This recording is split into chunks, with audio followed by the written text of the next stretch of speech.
Shiv horror tales में आपका स्वागत है। आज की कहानी एक सरकारी अस्पताल के उस हिस्से से है जहां लोग आखिरी बार पहुंचते हैं। शवगृह नंबर 13, वो जगह जहां लाशें रखी जाती हैं और कुछ वापस चलकर आ जाती हैं। रेहान एक जूनियर डॉक्टर को पहली बार नाइट शिफ्ट मिली थी। सरकारी अस्पताल का पिछला हिस्सा जहां दिन में भी सन्नाटा रहता है। रेहान की ड्यूटी थी शवगृह नंबर 13 में लाशों की निगरानी।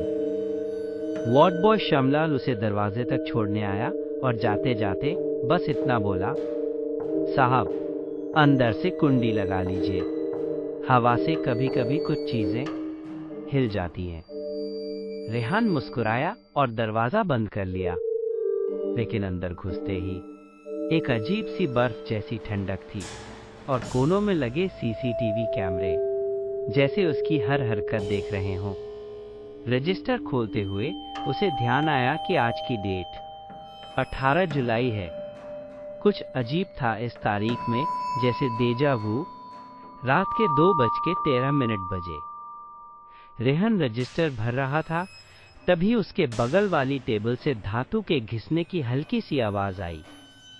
उसने मुड़कर देखा, बॉडी नंबर 742 जो शाम को फ्रिज में रखी गई थी अब टेबल पर पड़ी थी। रेहान घबरा गया, किसने निकाली इसे? शायद वार्ड बॉय ने बाहर आते वक्त कोई गलती की हो, उसने सोचा। रेहान ने बॉडी को वापस फ्रिज नंबर 3 में रखा और नोट कर दिया, मिस्टेकन शिफ्ट करेक्टेड। लेकिन जाते जाते उसने देखा बॉडी के पैर की उंगलियां गीली थीं, जैसे किसी ने चलकर वहां तक पहुंचा हो। वो टॉर्च जलाकर फर्श देखने लगा।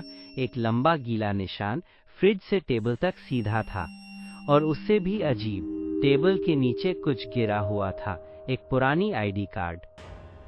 रेहान ने झुककर वो आईडी उठाई। उस पर धूल थी, पर नाम साफ दिख रहा था, doctor Imtiaz Qureshi, designation junior resident, night duty. Date of missing July 18, 1995। Rehan शहर गया 1995। उसे कुछ याद आने लगा। हॉस्पिटल के पुराने स्टाफ रूम में एक फेडेड न्यूज़पेपर क्लिपिंग, जिसमें किसी डॉक्टर इम्तियाज की लाश गायब होने की बात थी, और वो भी शवगृह 13 से। रेहान की सांसें तेज हो गईं। क्या ये शव उसी का था, या क्या हर 18 जुलाई को कोई नया डॉक्टर यहाँ गायब कर दिया जाता है? रेहान को चैन नहीं मिला। उसने कंट्रोल रूम में सीसीटीवी रिवाइंड किया और देखा फ्रेम में सब स्टैटिक था। फिर अचानक फ्रिज नंबर 3 अपने आप खुला और बॉडी धीरे धीरे बाहर खिसकने लगी।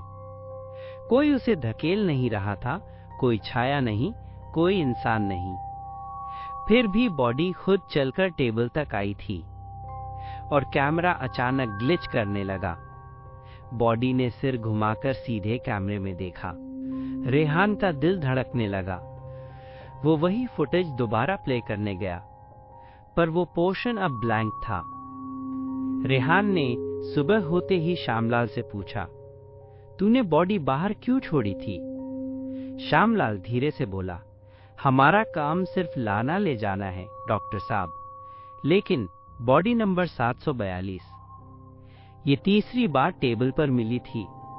रेहान चौंका। क्या मतलब? सर, ये बॉडी पिछले हफ्ते भी रखी गई थी और 1 साल पहले भी, और हर बार वही नाम, वही चेहरा और वही नंबर। रेहान के हाथ से क्लिपबोर्ड गिर गया।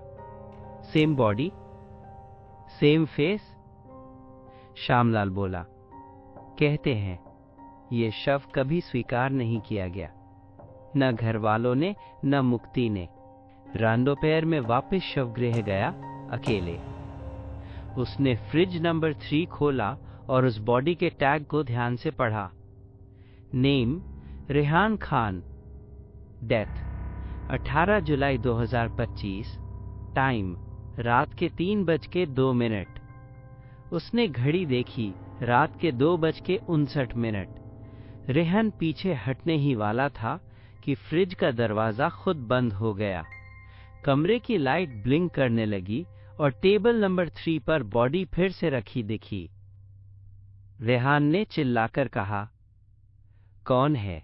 ये मजाक बंद करो। सीसीटीवी खुद ऑन हो गया और स्क्रीन पर लिखा था, अगर कभी तुम किसी सरकारी अस्पताल में शवगृह नंबर 13 के पास से गुजरो और कोई दरवाजा अपने आप खुल जाए तो याद रखना। रेहान अब वहां काम नहीं करता क्योंकि अब वो वहां रखा गया है, फाइल नंबर 742 में। एक और बात, वो स्क्रीन पर चिल्ला रहा था, निकालो मुझे, पर आवाज नहीं आ रही थी। तभी एक ठंडी सांस उसके कान के पास फुसफुसाई, अब तेरी बारी है।